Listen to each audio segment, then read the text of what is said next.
The cold Atlantic wind cuts across the conning tower as U-427 slips beneath the surface on March 17, 1943. Captain Lieutenant Werner Hartmann watches the gray waves close over his boat, sealing him and his 43 crewmen inside their pressurized world of diesel fumes and recycled air. It is a feeling he has experienced hundreds of times, that moment when the submarine transitions from the chaos of the surface to the eerie quiet of the depths. Down here, in this realm of pressure and darkness, the U-boat becomes something more than a machine. It becomes a phantom. Hartmann has been commanding submarines for nearly 3 years. He knows the mathematics of depth and buoyancy like a musician knows scales. He understands how sound travels through water, how temperature layers can hide a boat from searching hydrophones, how to calculate the exact moment to strike a convoy and the precise angle to disappear afterward. This knowledge has kept him alive through 23 patrols, while other commanders have vanished into the Atlantic's cold embrace, their boats becoming nameless graves that drift slowly toward the ocean floor. Today's mission is routine by the grim standards of 1943. Intelligence reports indicate a convoy moving east from America toward Britain, probably 8 or 9 merchant vessels loaded with supplies, escorted by the usual complement of destroyers and corvettes. U-427's job is to shadow the convoy, wait for darkness, then surface and strike with torpedoes before diving deep and slipping away. It's a tactic the U-boat fleet has perfected over years of combat, a deadly dance that has sent millions of tons of allied shipping to the bottom. The control room settles into the practiced rhythm of underwater operation. The hydrophone operator, a young sailor named Klaus Bauer, adjusts his headset and listens to the ocean's symphony, the distant groan of ice, the clicking of shrimp, the low rumble of his own boat's electric motors. Through this acoustic landscape, he can detect the sounds that matter, the rhythmic thrum of merchant ship propellers, the faster beat of escort vessel screws, the subtle changes in engine noise that reveal a ship's course and speed. Hartmann moves through the cramped control room with the unconscious efficiency of someone who has spent years learning where every valve, gauge, and switch is located. His hands rest lightly on the periscope housing, feeling the slight vibration of the boat moving through water. Around him, the crew performs their duties with minimal conversation. Words are unnecessary when every man knows his role so completely that he could execute it blindfolded. The red emergency lighting casts long shadows across faces that have grown gaunt from weeks at sea. The U-boat service doesn't offer comfortable accommodations. Men sleep in shifts, sharing bunks that are always warm from the previous occupant. They eat canned food and stale bread. They endure the constant dampness that rusts tools and breeds mold in forgotten corners. They live with the knowledge that a single mistake, a miscalculation, a mechanical failure, a moment of bad luck can transform their boat into a tomb in seconds. But they also live with something else, confidence. The deep, unshakable certainty that when they dive beneath the waves, they become invisible. No radar can penetrate the ocean's surface to find them. No aircraft can spot them in the depths. No destroyer can know their position unless they make noise or show themselves. This invisibility is their ultimate weapon, more powerful than their torpedoes, more valuable than their speed. It is the foundation of everything. At 150 feet below the surface, U-427 maintains a steady course toward the last known position of the convoy. The depth gauge shows a comfortable margin of safety, deep enough to avoid casual detection, shallow enough to surface quickly if needed. The boat glides through the dark water like a hunting shark, patient and predatory. Bauer suddenly raises one hand in a signal that freezes every man in place.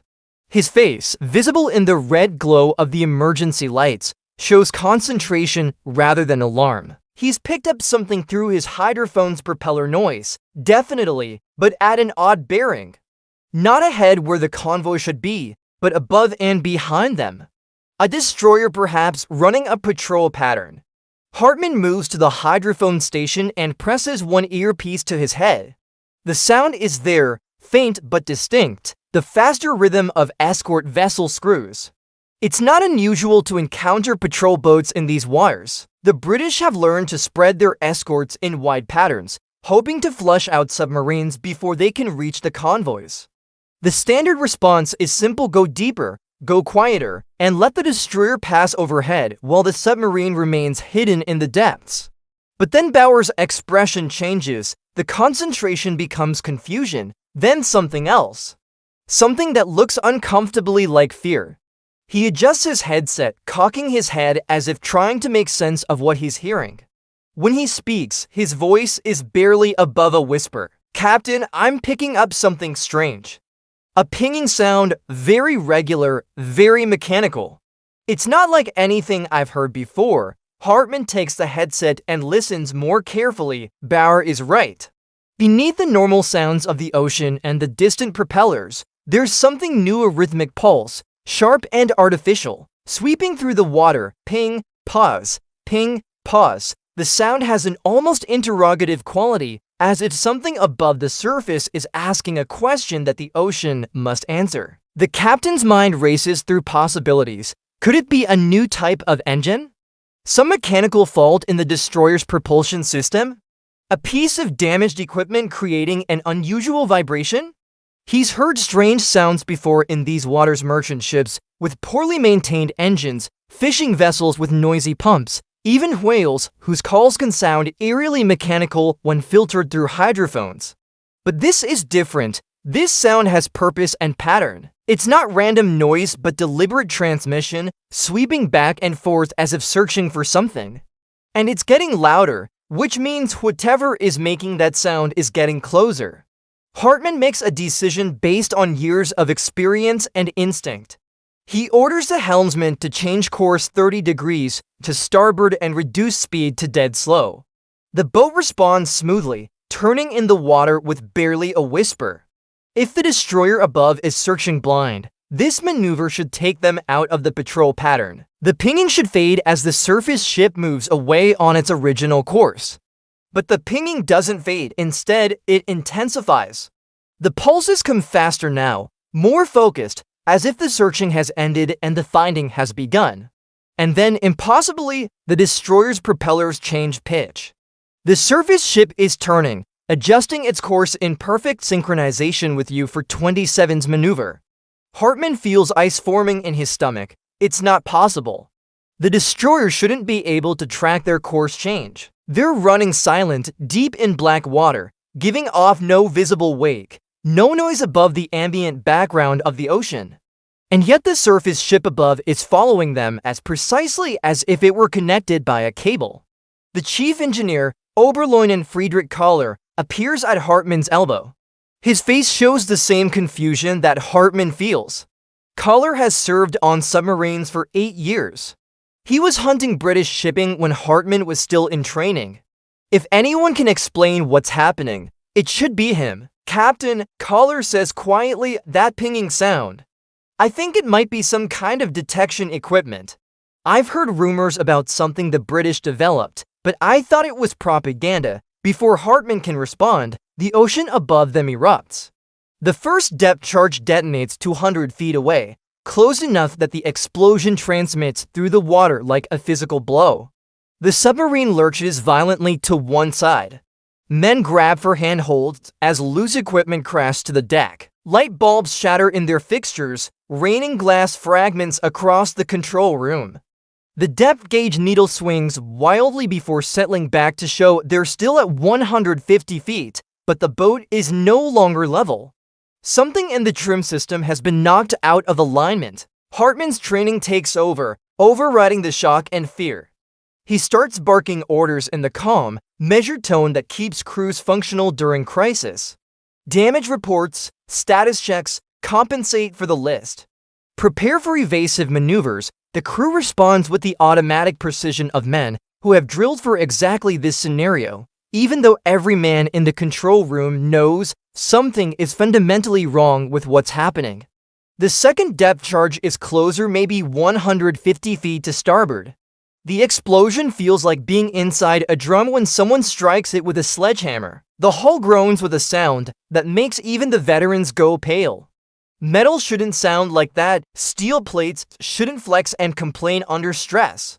These are the sounds of a boat being pushed toward its structural limits, toward the point where pressure and damage combine to create catastrophic failure. A pipe joint near the forward battery compartment splits with a sharp crack. Seawater begins spraying into the boat in a fine mist that quickly soaks everything nearby. Men scramble to isolate the leak, working with the desperate speed of sailors who know that even small amounts of seawater can create deadly chlorine gas when it contacts the submarine's batteries. The third depth charge detonates almost directly overhead. The concussion is so powerful that Hartmann feels it in his bones, a vibration that seems to bypass his ears and transmit straight into his skeleton. Cork insulation falls from the ceiling in chunks, more pipes crack and leak. The electrical system flickers, plunging the control room into darkness for 3 seconds that feel like hours before the emergency lighting kicks back in. But it's not the damage that terrifies Hartmann, it's the precision. These aren't random depth charges scattered across a wide area in hope of getting lucky. Each explosion is placed with careful deliberation, walking a pattern that keeps you for to 7 trapped in a killing zone. The British destroyer above isn't guessing where the submarine might be, it knows exactly where they are. The pinging continues between explosions, that mechanical interrogation pulsing through the water. And now Hartmann understands what he's hearing. It's not random noise. It's not mechanical failure, it's a weapon. A hunting tool that reaches through hundreds of feet of ocean and makes submarines visible in the one place they were supposed to be ghosts. He orders the boat to dive deeper 200 feet, then 220, then 250. They're approaching the rated depth limit now, the depth where water pressure starts to exceed what the hull was designed to withstand. But staying shallow means staying in the zone where those impossibly accurate depth charges can tear them apart. Deeper water might confuse whatever system the British are using, or it might not. But it's the only option that offers even the possibility of survival. At 260 feet, the hull begins producing sounds that make the crew exchange worried glances. It's a creaking, groaning symphony of stressed metal and overtaxed welds. The rivets holding the pressure hull together are being pushed beyond their design specifications. Every man in the boat knows that somewhere in the maze of pipes and compartments, there's a weak point of weld that wasn't quite perfect, a rivet that's slightly corroded, a seal that's developed a microscopic crack. At this depth, that weakness becomes critical. The water pressure doesn't need a large opening. Even a pinhole breach can become a jet of water with enough force to cut through flesh and bone.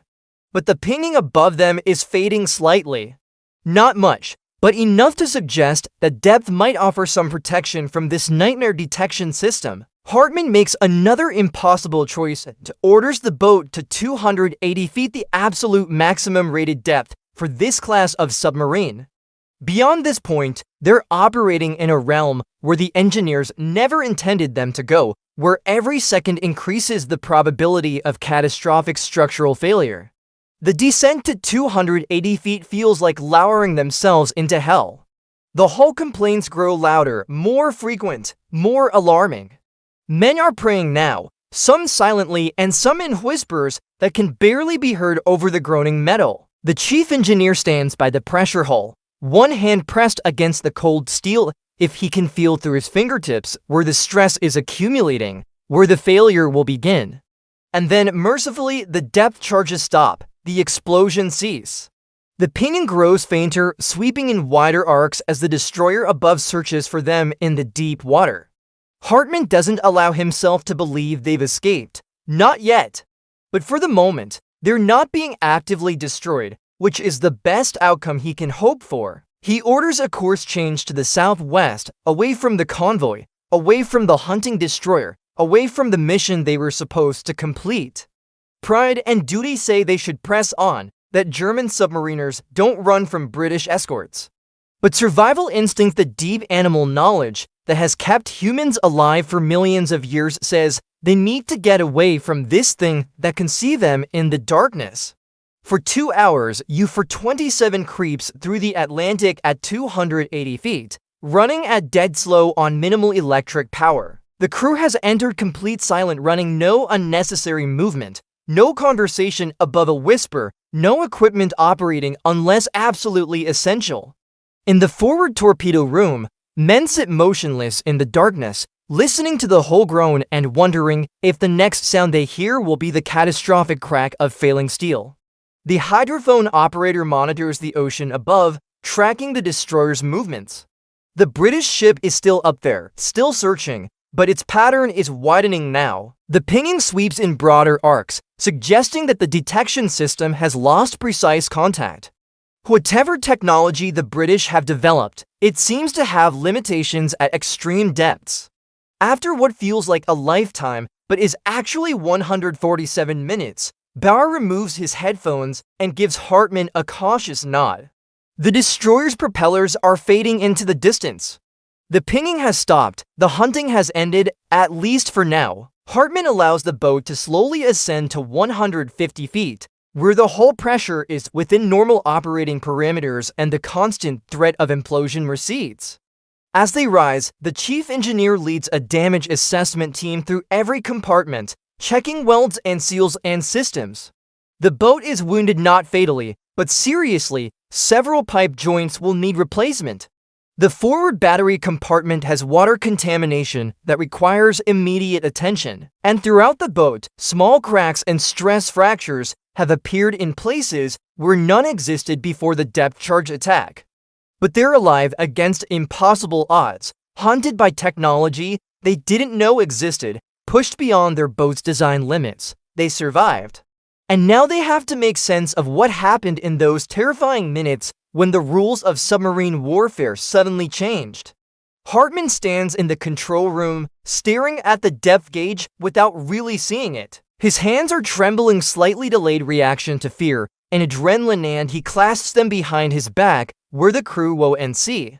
In his mind, he replays every moment of the encounter, searching for the mistake they must have made. Did they make too much noise during approach? Did they leave awake when they dove? Did someone accidentally transmit a radio signal, but there was no mistake? They followed every protocol for silent approach. They did everything right. And yet the British destroyer found them instantly, tracked them with inhuman precision, and nearly killed them all. The only possible explanation is that the enemy has developed something new. Something that fundamentally changes how submarine warfare works. Caller approaches and speaks quietly, asking what Hartmann thinks happened up there. The captain shakes his head slowly. He has no good answer. No destroyer should be able to do what they just experienced. No surface ship should be able to track a submarine with that kind of accuracy while it maneuvers underwater at depth. The physics of sound and water don't support it. The tactical doctrine doesn't account for it, and yet it happened. The decision to abort the patrol and return to base isn't difficult. The boat needs repairs, certainly, but more importantly, someone at headquarters needs to know about this. If the British have deployed this detection technology across their escort fleet, if every destroyer in the North Atlantic can now hunt submarines with this kind of precision, then every U-boat operating in these waters is in mortal danger. The invisible hunters have become visible prey, and no one at command seems to realize it yet. As U-427 sets course for the French coast, running on the surface in the relative safety of darkness, Hartmann climbs to the conning tower for fresh air. The night is clear and cold, with stars visible through breaks in the clouds. The wine carries the clean-souled smell of the open ocean, so different from the stale oil and wet atmosphere inside the boat. Bauer emerges from the hatch and stands beside the captain in silence for a moment. When he finally speaks, his voice carries a question that has been building since the attack began. Through hundreds of feet of water, in complete darkness, can they actually see where we are? Hartmann doesn't answer immediately. He stares out at the dark ocean, thinking about that mechanical pinging, that relentless pursuit, that impossible accuracy. Finally, he tells Bauer the only honest answer he can give. And if every destroyer in the Royal Navy has this capability, then every U-boat in the Atlantic is no longer a hidden hunter. We're targets now, visible, vulnerable, and we don't know how to fight a war we suddenly don't understand. The words hang in the cold air between them. Somewhere ahead in the darkness, the The French coast waits with the promise of repairs and rest. But both men know that rest won't come easily, not after what they've experienced. The ocean stretches around them in all directions, black and infinite. Hartmann wonders how many of those boats will make it home. How many are already gone, crushed by depth charges that found them in the darkness, their crews never understanding what hunted them in their final moments. The stars wheel overhead in their ancient patterns, indifferent to the small human dramas playing out on the ocean below. The war continues, the Atlantic claims its victims.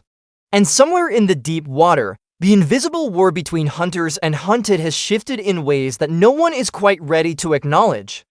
The damage is more visible in daylight than it felt in the darkness of the deep Atlantic.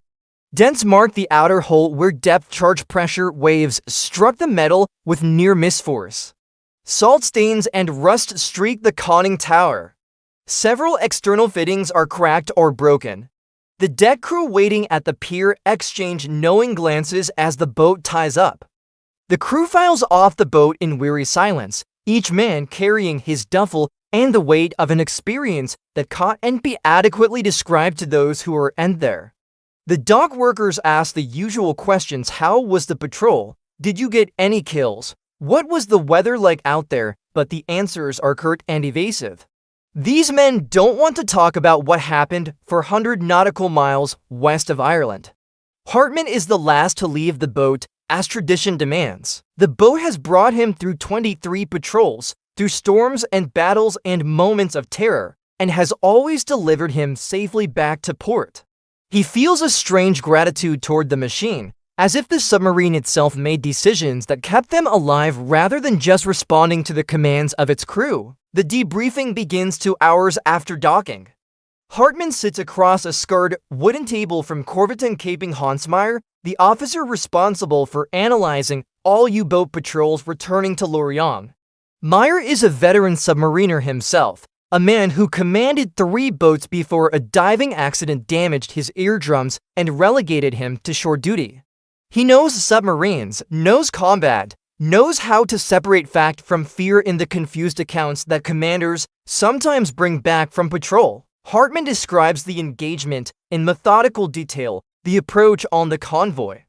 The depth charges that came with impossible accuracy, as if the destroyer captain could see through the ocean itself. The desperate dive to 280 feet that nearly broke the boat, but finally gave them enough separation to escape. But there is something in his eyes that suggests this isn't the first time he has heard a story like this. Do you believe your boat was detected by some kind of underwater listening device? The implication stings. Either the British have developed new technology, or someone on U-427 made a mistake that got them nearly killed. Hartmann's response is immediate and emphatic. There was no mistake.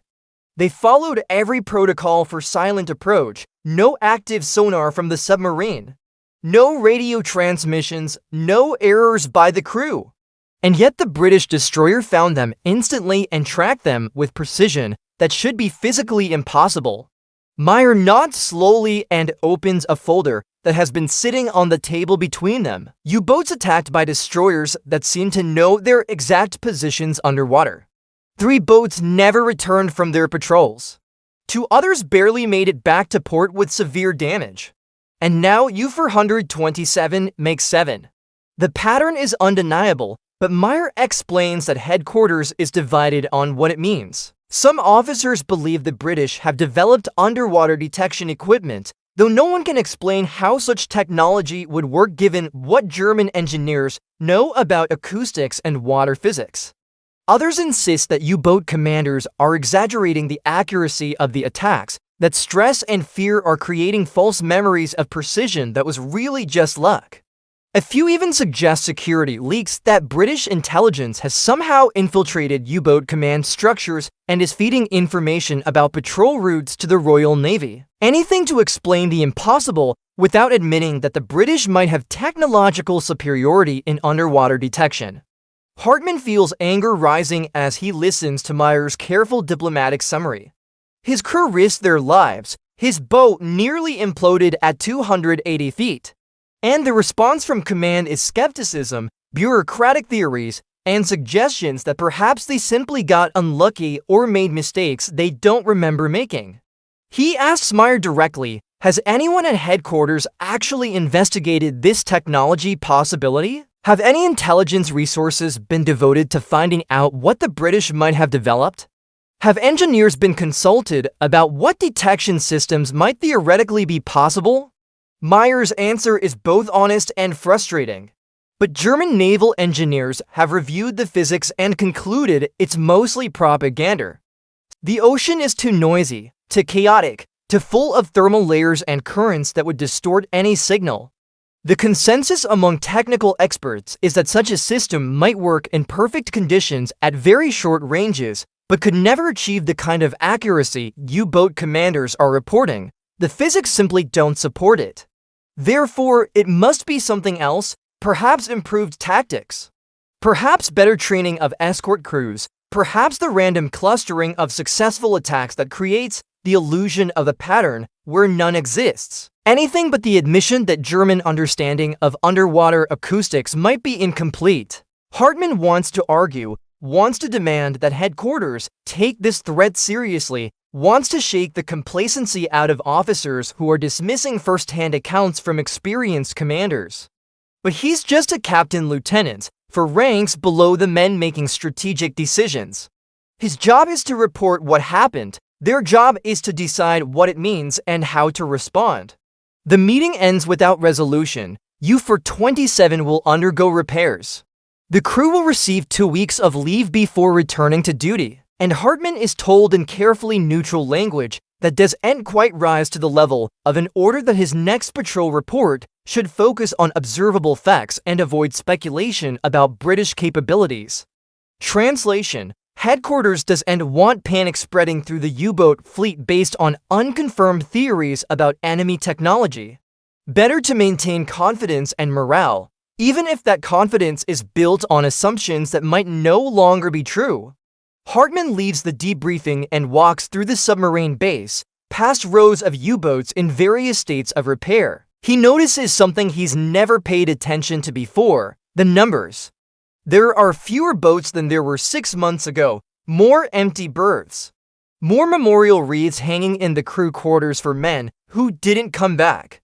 The losses have been mounting steadily, but everyone assumed it was the natural attrition of war, the inevitable casualties of hunting in defended waters against an enemy that learns from experience. But what if it's not just attrition? What if the British really have developed detection technology that makes submarines vulnerable in ways they've never been before? That evening, Hartmann meets with 3 other U-boat commanders in a quiet corner of the officers' mess. They're men he's known for years, veterans of the Atlantic campaign, survivors of multiple patrols.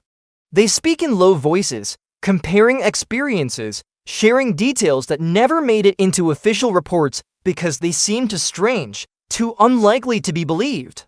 Captain Lieutenant Ernst Becker describes an attack north of Scotland where a British corvette pursued his boat for 6 hours, never losing contact despite multiple course changes and a descent to 250 feet. The corvette dropped depth charges with a precision that suggested the British captain could see through the water as clearly as if it were glass. Oberleutnant Sir C. Paul Schneider talks about a convoy escort that attacked his boat with depth charges arranged in a geometric pattern, each explosion precisely placed to create a killing box that his submarine could not escape. Only by pushing his boat to dangerous depths and running straight toward the escort, a counterintuitive maneuver that went against all tactical doctrine, did he manage to pass under the British ship and escape. Captain Lieutenant Michael Weber describes hearing the same mechanical pinging sound that Hartmann's hydrophone operator detected. That rhythmic, deliberate pulse that swept through the water like an invisible searchlight, probing, seeking, finding. They all reached the same conclusion, though saying it aloud feels like admitting defeat. The British have something. Something new, something that changes everything about how submarine warfare works. And if headquarters refuses to acknowledge it, refuses to develop countermeasures or change tactics, then every U-boat that leaves port is sailing into waters where the old rules no longer apply. Becker suggests they should compile their own report, something detailed and technical that cannot be dismissed as exaggeration or fear. Include testimony from crew members. Include damage assessments that show the precision of the attacks. Include acoustic recordings from hydrophones if such recordings exist. Present evidence so overwhelming that headquarters will have to take action. Weber agrees enthusiastically, but Schneider is more pessimistic. He points out that even if they present undeniable evidence, it will take months for headquarters to act. Months for new tactics to be developed and distributed throughout the fleet. Months for countermeasures to be researched and implemented. And during those months, boats will keep going out on patrol, and not all of them will come back. The conversation continues late into the night, circling the same problems without finding solutions. They are commanders without authority to change doctrine. Veterans without proof that will convince the skeptics at headquarters. Witnesses to something that officially doesn't exist and that naval engineers insist is impossible. All they can do is return to their boats, take their crews back into the Atlantic, and hope that whatever the British have developed has limitations that haven't been discovered yet. Hope that there are tactics that can defeat this detection system. Hope that the losses will remain manageable rather than catastrophic. As Hartmann walks back to his quarters through the darkened base, he passes a wall covered with photographs of U-boat crews. Young men smiling before they shipped out on patrols they never returned from. The wall grows longer every month, filling with faces of submariners who disappeared into the Atlantic and were never seen again. Their boats are listed as missing, presumed lost, and their families receive notifications that offer no details about how they died or where their final resting places might be. For the first time in his career, Hartmann wonders how many of those men were victims not of bad luck or superior enemy numbers, but of a technology that made their submarines visible in the one place they were supposed to be invisible. How many of them encountered what U-427 encountered, but didn't have the depth margin or the luck to escape? How many are resting on the ocean floor right now, their boats crushed by depth charges that found them in complete darkness, their crews never understanding what haunted them in those final moments? The thought follows him into sleep and haunts his dreams. He sees submarines diving into dark water, confident in their invisibility, unaware that mechanical eyes are watching from above.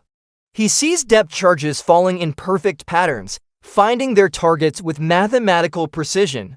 He sees steel hulls crumpling under pressure that exceeds their design limits, sees water rushing in through breaches that open faster than watertight doors can close.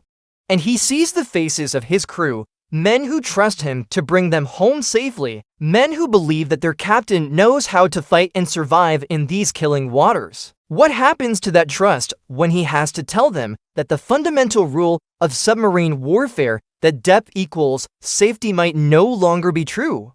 What happens to morale when submariners realize they're no longer invisible predators, but visible prey? The questions have no good answers.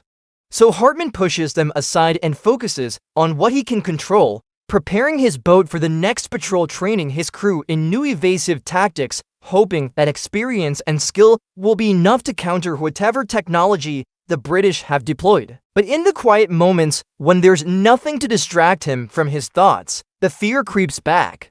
The fear that they're fighting a war they no longer understand. The fear that invisible enemies have become visible targets.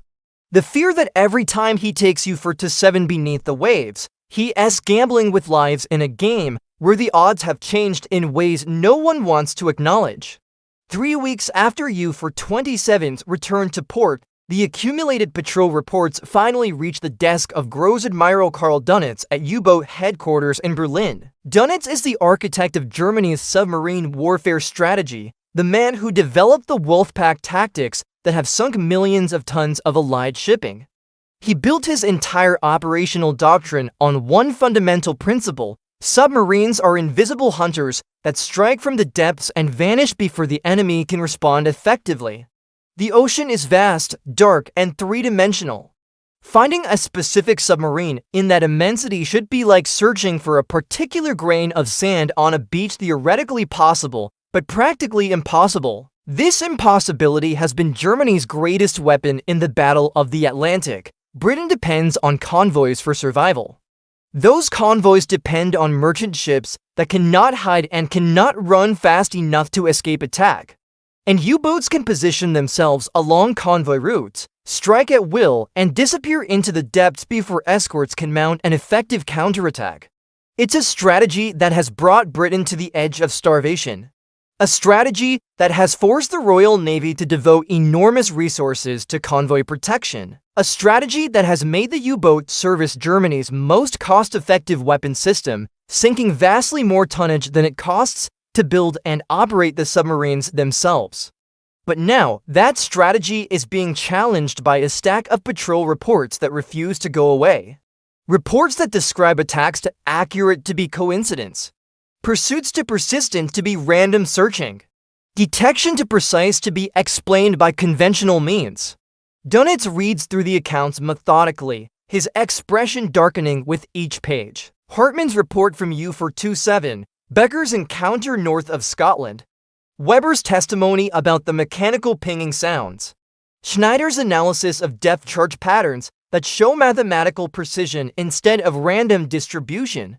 And beneath those recent reports are older ones dating back to late 1940 to describing similar incidents that were dismissed at the time as isolated anomalies. Just the random clustering of successful attacks that sometimes occurs when probability and luck align in the enemy's favor. But there are too many reports now, too many experienced commanders describing the same impossible phenomenon.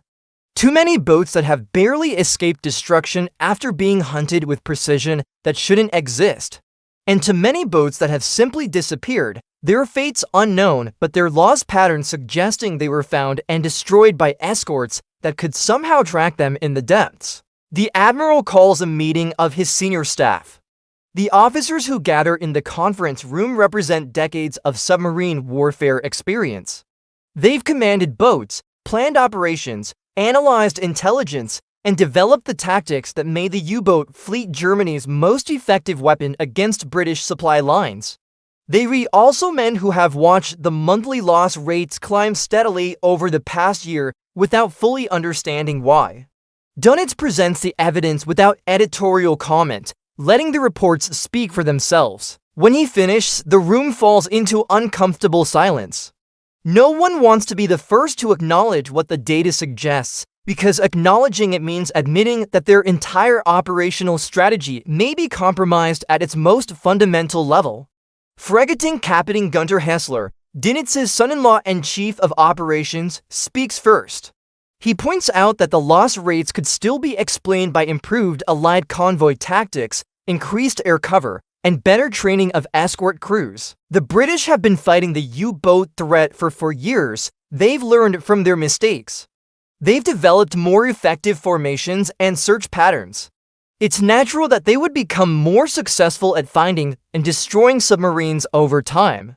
But Korvettenkaptein Adalbert Schnee, himself a decorated U-boat commander with multiple patrols under his belt, disagrees sharply.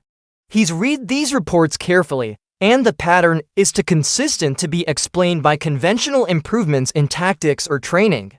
The escorts aren't just getting better at random searching. They're finding submarines that should be undetectable and tracking them with precision that suggests they can actually see the boats underwater through hundreds of feet of dark ocean. The debate intensifies, with officers dividing into camps. Some insist that ASTIC, the British underwater detection system that intelligence has known about for years, is mostly propaganda designed to intimidate German submariners.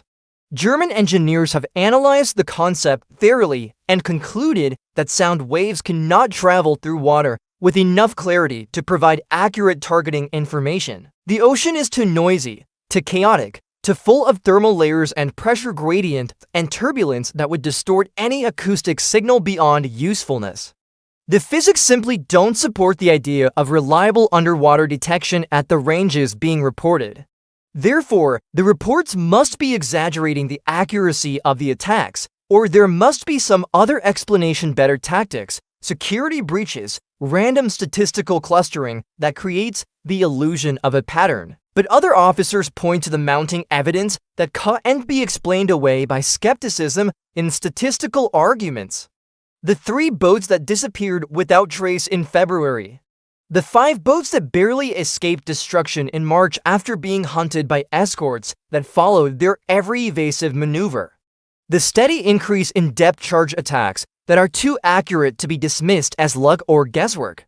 Something has changed in the Atlantic, and that change is costing lives and boats at a rate that cannot be sustained much longer. The monthly loss figures tell a story that theory and skepticism cannot explain away. More boats are dying, and the survivors are reporting encounters with an enemy capability that German doctrine doesn't account for.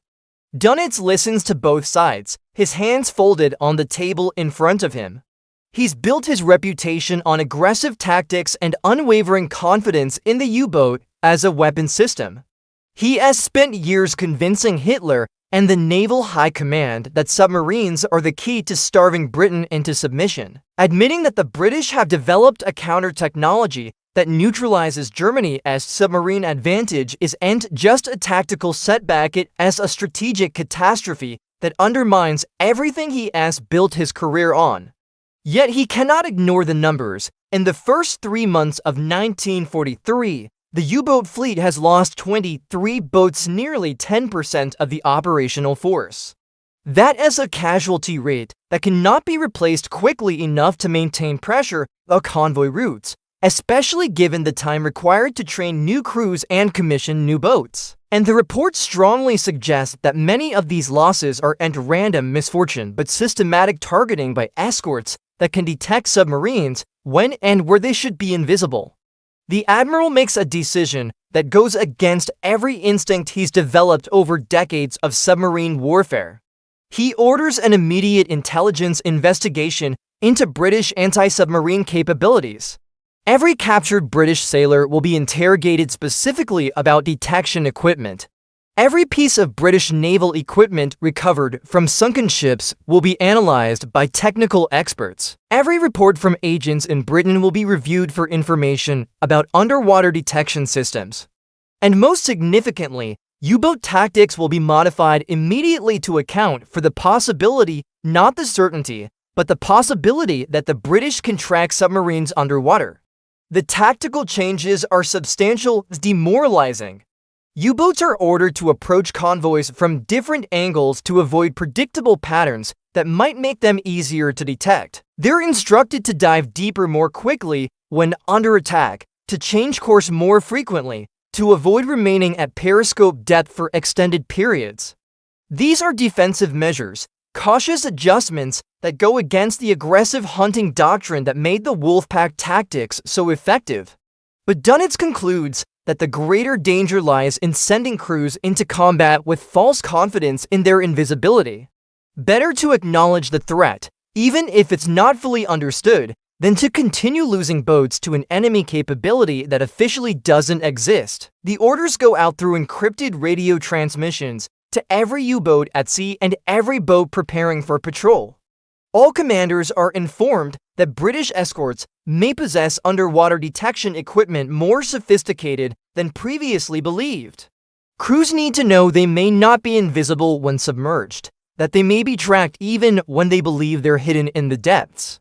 It's a bitter admission to make, but Dönitz concludes it's necessary. The alternative is to keep sending submariners into the Atlantic with outdated assumptions about their invisibility, assumptions that are getting men killed. The response from the U-boat fleet is exactly what Dönitz feared. Some commanders acknowledge the information professionally and adjust their tactics accordingly. They're the realists, the veterans who have already experienced the precise depth charge attacks and are relieved that headquarters is finally taking their reports seriously. Others refuse to believe it. They insist their boats haven't been detected by any mysterious technology and that headquarters is overreacting to a few isolated incidents. They worry that this acknowledgement of British detection capabilities will undermine morale and create self-fulfilling prophecies where crews become too cautious and defensive to operate effectively. A few commanders quietly request transfers to surface ships, unwilling to take their crews into the Atlantic if submarines are no longer the invisible predators they were trained to operate. These requests are generally denied. The U-boat service needs every experienced commander it has, but the fact that such requests are being made at all shows how deeply this revelation has shaken confidence in submarine warfare doctrine. The debate spreads beyond the command level into the crew quarters at every U-boat base. In Lorient, in Brest, in La Rochelle, submariners gather in small groups to discuss what they've heard through the rumor networks that operate faster than official communications. Men who have experienced the precise depth charge attacks feel a mixture of relief and anger. Relief that their experiences are finally being taken seriously, anger that their warnings were ignored for so long while boats continued to be lost. Men who haven't encountered the British detection technology are skeptical, worrying that acknowledging an enemy capability they've never personally experienced is just defeatist propaganda that will undermine the confidence necessary for aggressive operations. The division creates tension throughout the U-boat fleet. Veterans who have barely survived encounters with the detection system trade stories and compare notes, trying to identify patterns or weaknesses they can exploit. Newer crews who haven't yet encountered it wonder if the veterans are exaggerating, letting fear and stress distort their memories of attacks that were really just bad luck. And everyone is acutely aware that the casualty rates continue to climb while headquarters debates theories and adjusts tactics that may or may not make any difference against an enemy capability that still isn't fully understood. In Berlin, Dönitz meets privately with his intelligence officers to review what little solid information they've managed to gather about Aztec. The reports are fragmentary and contradictory. British prisoners of war either claim to know nothing about underwater detection systems, suggesting they were either telling the truth about not being briefed on the technology, or they've been trained to deflect questions about it. Some captured sailors mention Aztec casually, as if it's a standard piece of equipment on every escort vessel, no more noteworthy than radar or radio. Technical documents captured from a sunken destroyer reference something called an Aztec dome mounted on the ship's hull, but the diagrams are incomplete and the operational principles are described only in vague terms that don't provide enough information for German engineers to understand how the system actually works. What is becoming clear through this intelligence gathering is that the British developed this technology years ago, possibly as early as the 1930s, and kept it secret while continuously refining and improving it. German naval intelligence knew about Aztec in general terms, but failed to recognize its significance, dismissing it as experimental equipment with limited practical value rather than a mature technology that could fundamentally change anti-submarine warfare. That failure is now costing U-boats and lives. And worse, because German engineers don't understand how the system works at a technical level, they can't develop effective countermeasures. They're working blind, trying to defeat a technology they can't see or properly analyze, making educated guesses about vulnerabilities that may or may not exist. Dönitz orders the development of countermeasures anyway, even though the engineers are working from incomplete information. They suggest modifications to submarine hulls that might absorb or deflect sound waves, special coatings, different materials, angled surfaces that might scatter acoustic reflections. They propose acoustic decoys that could confuse British detection systems by creating false echoes. They recommend operational changes like spending more time on the surface and less time submerged, though this makes boats more vulnerable to air attack and defeats the entire purpose of submarine warfare. Every suggestion is a compromise, a defensive adjustment to an enemy capability that still isn't fully understood. The Admiral knows that without complete technical knowledge of how Aztec works, any countermeasures will be partial solutions at best, temporary improvements that might buy time but won't fundamentally restore the submarine's advantage of invisibility. And time is running out. The Allies are building ships faster than U-boats can sink them. American shipyards are producing Liberty ships, an astonishing rate, sometimes launching a complete cargo vessel in less than 5 weeks. The convoy system is becoming more sophisticated every month, with better coordination between air and sea escorts, improved tactics for hunting submarines, and growing Confidence among escort crews who are learning that U-boats can be found and destroyed rather than simply avoided. Germany's only advantage in this race was the submarine's ability to strike invisibly and disappear into the depths before effective counterattack could be mounted. If that advantage is gone, if every U-boat can be tracked and hunted wherever it operates, then the Battle of the Atlantic is already lost. It's just a matter of time before the mathematics of production and attrition make submarine warfare unsustainable.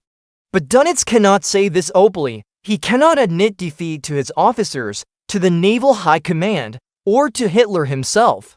The Four has invested enormous prestige in the U-boat campaign, publicly declaring that submarines will starve Britain into submission and cut the Atlantic supply lines that keep the Allied war effort functioning. Admitting that the campaign is failing because of British technological superiority would be interpreted as defeatism, perhaps even treachery. So instead, Dönitz issues optimistic directives about new tactics and improved training and next-generation U-boats that will overcome British detection systems. He speaks with confidence about maintaining pressure on convoy routes and inflicting unsustainable losses on Allied shipping. And every week, more boats sail into the Atlantic. And every week, fewer of them come back. The memorial wall at Lorient grows longer. The empty berths at the submarine pens multiply, and the submariners who do return bring stories of being hunted by something they can't fight, can't escape, can't even properly understand. The invisible hunters have become visible prey, and the men who command them are starting to realize that they're refighting a war where the fundamental rules have changed in ways that their doctrine, their training, and their strategic planning never anticipated. The technology that the German submariners encountered but could not understand was not magic or supernatural intuition. It was ASTIC, an acronym for the Anti-Submarine Detection Investigation Committee, the British organization that developed the system in the years following the First World War. The name itself was deliberately obscure, chosen specifically to hide the true purpose of the research from foreign intelligence services who might intercept documents or communications. By 1943, when Hartmann and his crew first experienced its effects in the cold waters west of Ireland, ASTIC had evolved far beyond its experimental origins into a sophisticated underwater detection network that fundamentally transformed naval warfare. What began as a theoretical concept pursued by scientists and engineers had become, through years of refinement and practical experience, a weapon system that could make submarines visible in the one realm where they were supposed to be ghosts. The principle behind ASTIC was elegant in its simplicity, though the engineering required to make it work reliably in the chaotic environment of the ocean was anything but simple. A transmitter mounted in a retractable dome, the hull of a warship sent out pulses of high-frequency sound waves into the water. These sound waves traveled through the ocean at approximately 1,500 meters per second, about 4 times faster than sound travels through air, spreading outward in a cone-shaped beam that probed the darkness ahead of the ship.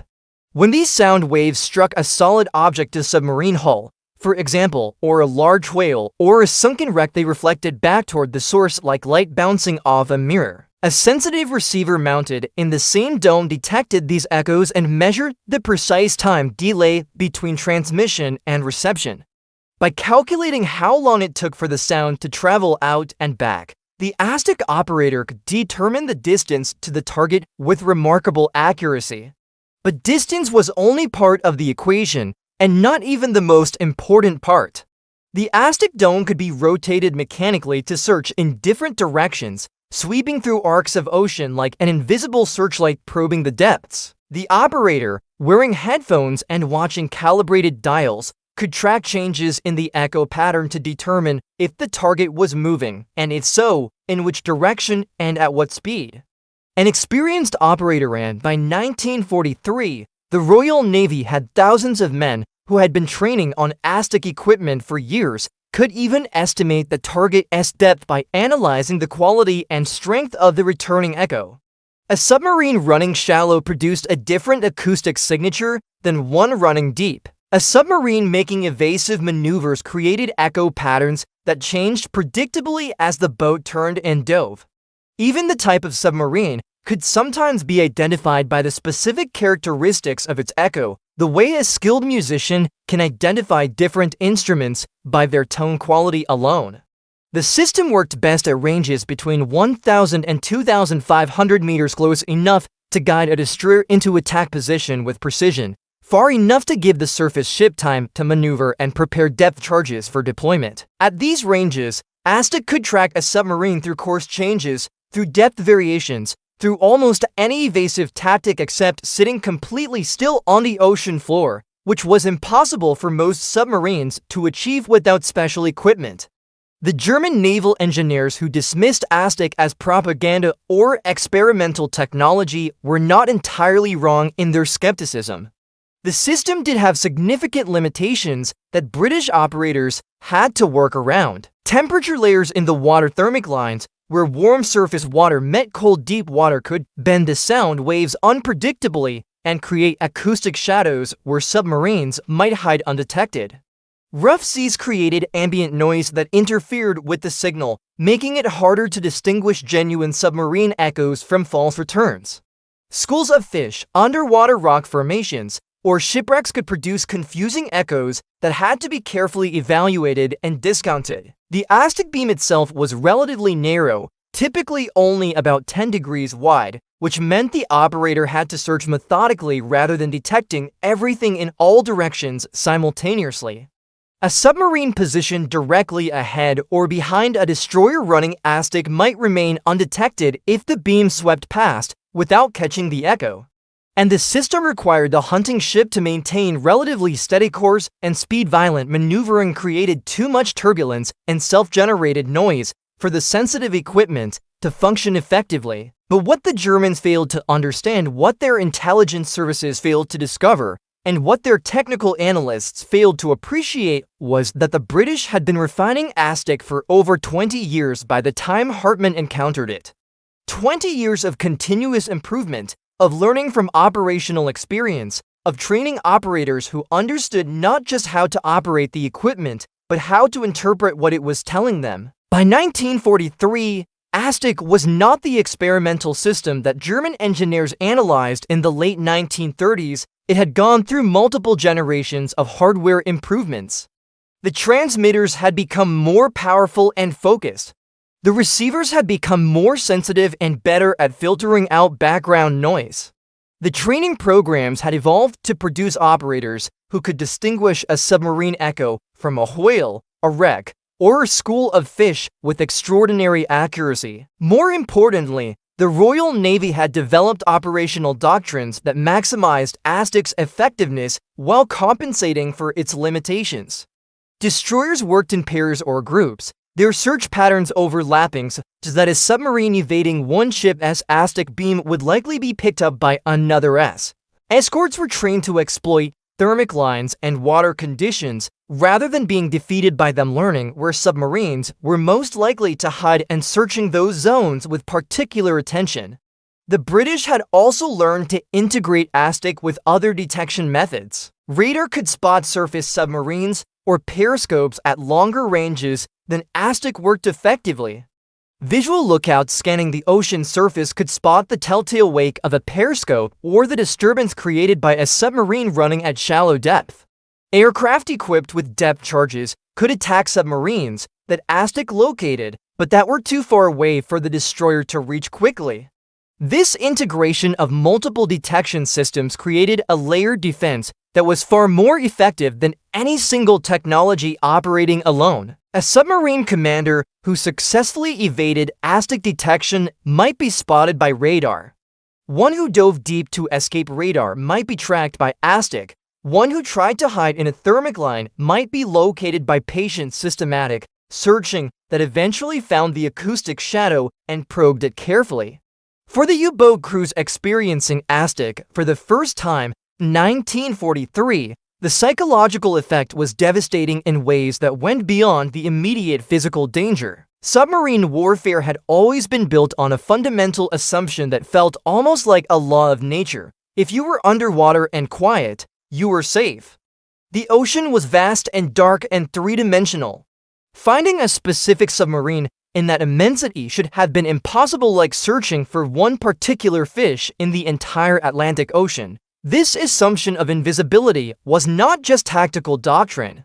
It was psychological armor that allowed submariners to function in an environment that was inherently terrifying. Being sealed inside a steel cylinder hundreds of feet below the surface, surrounded by millions of tons of water pressing against the hull with enough force to crush the boat like a tin can, if the pressure hull failed, that required a special kind of courage or perhaps a special kind of denial about the consequences of failure. But as long as submariners believed they were invisible when submerged, they could manage the fear. They were hunters, not prey. They controlled when and where they engaged the enemy. They could strike and vanish, masters of their environment, safe in the knowledge that depth meant invisibility and invisibility meant survival. Aztec shattered that psychological armor completely. The mechanical pinging that Hartmann and Bauer heard was not just a sound, it was the death of an assumption, the destruction of a belief system that had made submarine warfare psychologically sustainable. That rhythmic pulse sweeping through the water was the sound of being seen when you were supposed to be invisible, of being hunted when you thought you were the hunter, of being vulnerable in the one place you believed you were safe. The British kept Aztec secret through a combination of operational security, deliberate misinformation, and simple bureaucratic obscurity. Captured German submariners were never allowed near British destroyers during their time as prisoners of war. They were kept in camps well away from naval facilities, interviewed by intelligence officers who asked carefully scripted questions that avoided revealing what detection methods had been used to find them. Technical documents about Aztec were classified at the highest security levels and stored under guard. The equipment itself was designed to be as innocuous looking as possible from the outside. The dome mounted on a destroyer as hull looked like it could be anything from a sonar device to a navigation aid to experimental equipment whose purpose was immediately obvious. And crucially, the British spread deliberate rumors and false information about their detection capabilities. They suggested they were using advanced radar to detect submarine periscopes at long ranges, a plausible explanation that drew German attention away from underwater acoustic detection. They allowed some information about Aztec to leak through to German intelligence, but only vague, incomplete information that made the system sound less capable than it actually was. German intelligence agencies spent enormous resources investigating radar technology and trying to develop radar-absorbent coatings for submarine periscopes and conning towers. Meanwhile, the real threat remained hidden beneath the waves, in the acoustic pulses that German engineers had dismissed as impossible or impractical based on their theoretical understanding of how sound should behave in water. This was a failure of imagination as much as a failure of intelligence gathering. German technical experts were so certain that underwater sound detection could work effectively at practical ranges that they did seriously investigate reports suggesting it was working. They developed elaborate alternative explanations, better tactics, security breaches, random statistical clustering, rather than questioning their assumptions about acoustic physics. In retrospect, the signs were there. The pattern of U-boat losses had been shifting for months before Hartmann's encounter with Aztec. Boats were being found and attacked in situations where they should have been undetectable. Depth charges were falling in patterns too precise to be explained by random searching. Survivors who made it back to port consistently reported the same mechanical pinging sound, the same impossible accuracy of pursuit. But confirmation bias is powerful, especially in military organizations where admitting technological inferiority to the enemy can have devastating consequences for morale, funding, and strategic planning. It was easier to dismiss individual reports as exaggeration or misunderstanding than to accept that the fundamental assumptions underlying German submarine doctrine might be wrong. By the time Dönitz and his staff finally acknowledged that Aztec was real and effective, it was too late to develop adequate countermeasures.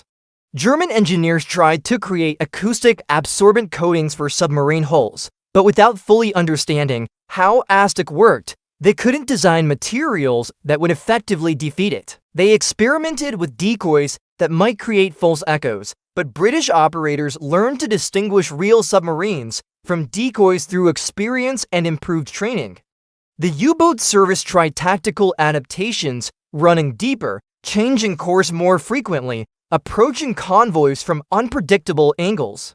These measures helped somewhat, reducing the effectiveness of ASTIC at the margins. But they couldn't restore the fundamental advantage of invisibility that submarines had lost. A submarine that could be tracked and hunted wherever it went was no longer an invisible predator, but a visible target that happened to operate underwater. The mathematics of the Battle of the Atlantic shifted inexorably against Germany. In April 1943, just weeks after Hartmann's return to Lorient, U-boat losses spiked dramatically.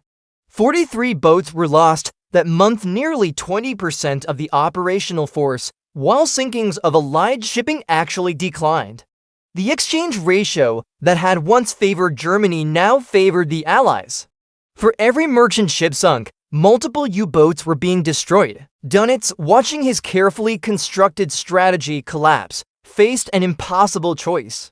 He could continue sending boats into the Atlantic despite mounting losses, hoping that new technology or tactics would eventually restore the balance. Or he could acknowledge defeat and withdraw the U-boat fleet from the convoy routes, essentially conceding control of the Atlantic to the Allies and abandoning Germany as most effective weapon against British supply lines. Neither option was acceptable, but continuing the campaign was becoming unsustainable. Experienced crews were being lost faster than they could be replaced. The training pipeline could produce qualified submariners quickly enough to compensate for casualty rates approaching 75% over the course of a typical U-boat's operational lifetime. Young men were being sent out on their first patrols with inadequate training, commanded by officers who barely had more experience than their crews, in a desperate attempt to maintain pressure on the convoy routes. And all of them were going into waters where British escorts could find them and hunt them with a technology that German engineering still did and fully understand and could effectively counter. In May 1943, Dönitz made the decision he had been avoiding for months. He ordered a tactical withdrawal from the North Atlantic convoy routes, not a permanent retreat, he insisted, but a temporary pullback to allow time for new countermeasures to be developed and implemented. The U-boats would focus on less heavily defended areas while engineers worked on solutions to the ASTIC problem and new submarine designs that might be harder to detect. It was presented as a strategic repositioning rather than an admission of defeat. But every submariner who received the order understood what it really meant. The invisible hunters had become visible prey. The weapon that was supposed to starve Britain into submission had been neutralized by a technology that German intelligence had known about for years, but had failed to take seriously until it was too late to develop effective countermeasures. The Battle of the Atlantic continued in various forms until the end of the war, with U-boats operating in different regions and the Germans introducing new submarine designs that incorporated some acoustic dampening features. But the turning point had already passed. The period when U-boats could operate with confidence in their invisibility was over, destroyed not by superior Allied numbers or tactics, but by a technology that made the ocean transparent to those who knew how to read the echoes bouncing back from steel holes in the darkness. For men like Hartmann, who survived the war and lived into old age, the memory of that first encounter with ASTIC remained vivid decades later. Not just the fear of the depth charges or the stress of pushing the boat beyond its design limits, but the profound psychological shock of realizing that everything they had believed about submarine warfare was based on an assumption that was no longer true. They had gone down into the depths believing they were invisible ghosts, masters of an environment where they could not be found or followed. They came back up knowing they were being watched, tracked, hunted by mechanical eyes that could see through water as clearly as human eyes see through air. And once that knowledge settled into their bones, submarine warfare could never feel the same again. The ocean that had once been a refuge became a trap. The depths that had once provided safety became a killing zone, and the confidence that had sustained submariners through years of dangerous patrols evaporated in the face of a simple, terrible truth. Technology had changed the rules of the game, and the side that adapted first had won an advantage that could not be easily overcome. In the end, Aztec didn't win the Battle of the Atlantic by itself. Allied victory came through a combination of factors: increased production of escort vessels, improved air coverage, better convoy tactics, code breaking that revealed U-boat positions, and the overwhelming industrial capacity of American shipyards. But Aztec was the technology that broke the back of the U-boat threat by destroying the submarine's greatest advantage: the ability to hide in the depths and strike without warning. The invisible hunters had become visible. And once that transformation occurred, everything else followed inevitably, written in the mathematics of detection and destruction that no amount of courage or tactical skill could overcome. The men who survived those encounters carried the memory forward, a reminder that in warfare, as in life, the most dangerous assumptions are the ones that feel so fundamental you never think to question them until the moment when reality proves them wrong and everything you thought you understood about survival suddenly becomes obsolete.